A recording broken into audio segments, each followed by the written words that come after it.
say this minister is coming, they want us to help them get a meeting with this free zone in Dubai. No problem, Mercy. Done. Mercy! So I'm in these delegations, I'm taking ministers. I even met the deputy president.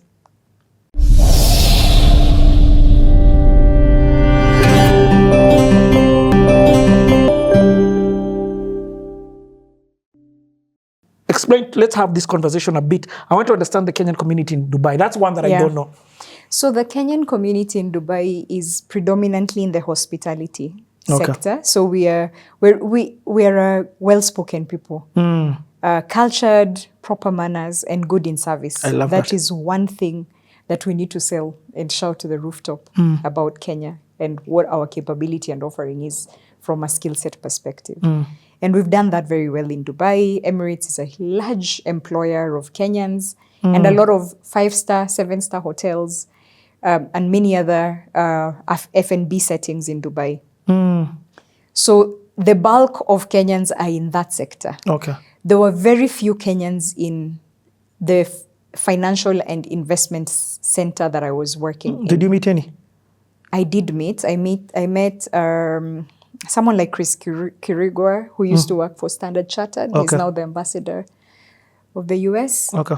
There was a gentleman called Willie Reri. He's with GE.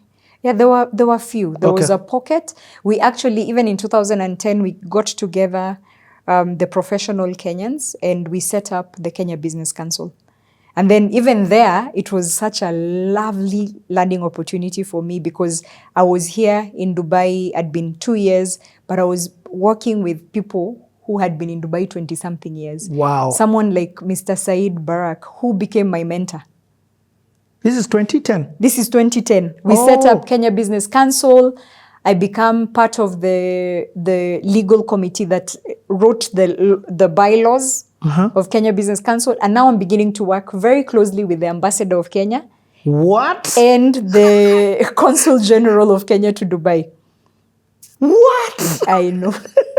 When I threw this question in, that's not what I was expecting. I had actually forgotten about that.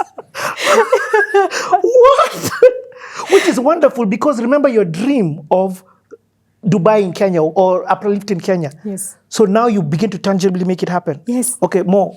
Yes. So we have a founding committee. We're working with Consul General Karaoke Mugwe, who now is the ambassador of Dubai. The then ambassador was Mohamed Gello. And I found so much favor with Ambassador Mohamed Gello. Every dignitary that came, I was either given a speaking opportunity, vote of thanks, welcome, be it the president, Kibaki when he came, Prime Minister Raila when he came, ministers. I was part of, he used to call me, he's like, Mercy, this ambassador, this minister is coming, we need meetings. Now, because of the nature of my work and the board of directors of our company, we had access. Our chairman was a Marathi, a local. Emiratis are like 10%. So they know each other. So I'll be like, through my boss, say, this minister is coming. They want us to help them get a meeting with this free zone in Dubai. No problem, Mercy. Done. Mercy! So I'm in these delegations, I'm taking ministers. I even met the deputy president. The then deputy president. No. The then deputy president, our current president. Ruto. Yes. Sorry, sir. Took investors. His Excellency. Yes. Took investors to him. Met so many ministers. They will come to our office. Like our office became the ambassador. This was a base of investor touch points. We're hosting dinners. And my boss was sold out. So before that, let me mention, my colleagues had come to Kenya.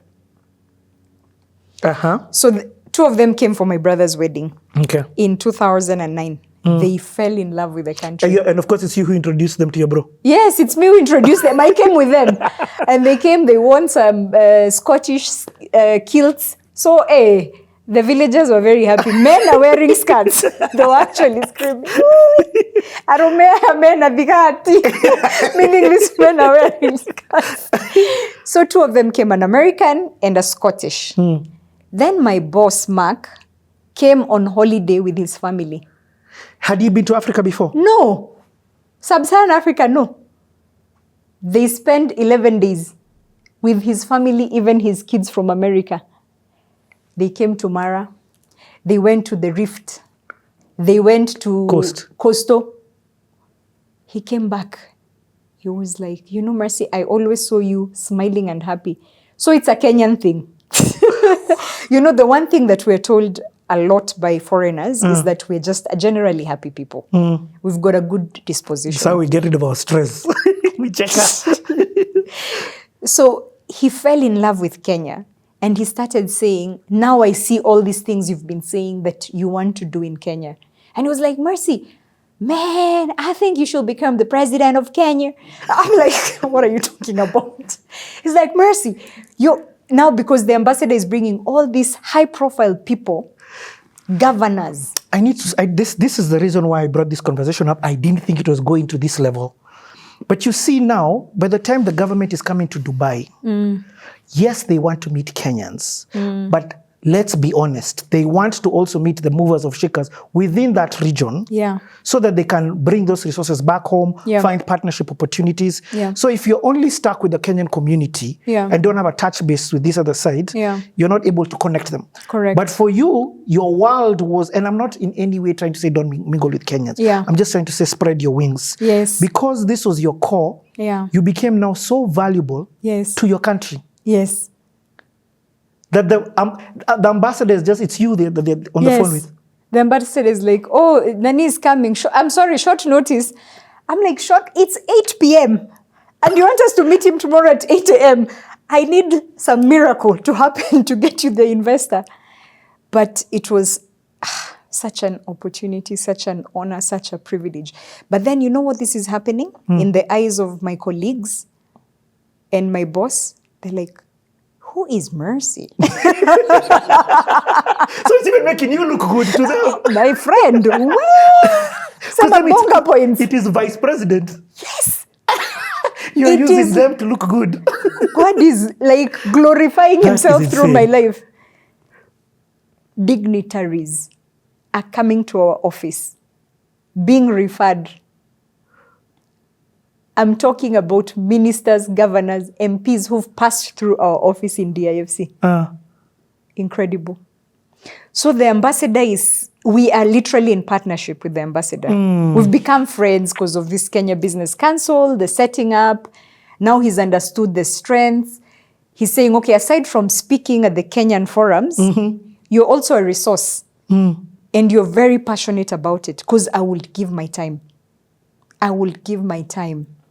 Wow. I will give my time for it. So my question again was about you mingling. I mean, just the separation between only hanging out with Kenyans and integrating into the society that you've been in. Yeah, that's a good one, and I'm grateful. It was my brother, really. The places we used to live, the places we used to go to, he was, because of the gigs he used to do, he had a lot of contacts of Kenyans, a lot. But then he was also very intentional around our mindset. Yeah? So I've joined him and I'm seeing, okay, one time we're hanging out with Kenyans, other times we're going out to Jungu kind of places. We're actually living in a very uptown neighborhood from when I joined him. So what he's doing with me, indirectly without knowing, is he's showing me there's more to life than just the norm of what you're used to. And the more you accept the fact that you're here and you glean on what the Americans, the Arabs, the Indians, the Pakistanis can offer, the better it is for you. You'll always be a Kenyan. Isn't it? Yes. So glean from all this. So from a cultural perspective, man, I'm working with Arabs. They've got a different working culture. You know, they're very emotional. Even in expressing themselves, there they get angry. What is going on? You know? The Americans, they're very articulate in explaining. You know, I will sit with my boss and I will hear him selling Kenya. I'm like, I want that Kenya. What are you talking about? Yeah. So it's picking pieces from different cultures and also making you a multicultural person. Because if you just stay with the Kenyans, you'll act, live, believe, live where Kenyans are. And there's nothing wrong with that. But then there is so much more to the world and what the world You're can just offer. in one pond, and there's all these Yeah. other ponds you can also explore. Yeah. Wow. Okay, so 2010, this introduction between the Kenyan home has become a big thing. When did your bro get married? My bro got married in 2009. So your boss has already come to Kenya. No, it wasn't my boss. It was my two colleagues. Yes. When did your boss come to Kenya? My boss came to Kenya in either 10 or 11. Oh, okay, but it's still the same Still early. 3-year period. Yes. From 2009. Yes. Yes. And what does that do for in the workplace? You've risen. Your paycheck, even of course, is expanding. Yeah. Continue then from this. We had left out this crucial part, and I'm so glad I asked that question because you brought it out. I hadn't even known that now you're already beginning to engage with the Kenyan government as a country. Yeah. Wow. Yeah. Yeah. Did that now open up your mind for you to begin to see the possibility of doing investments back home? Did anything materialize in that time? Yes, a lot actually. Because remember when I went, my desire was to do something special for Kenya. Yes.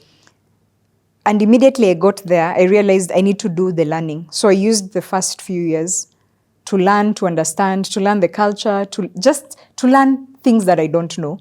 Because you can't do two things at the same time. Yeah.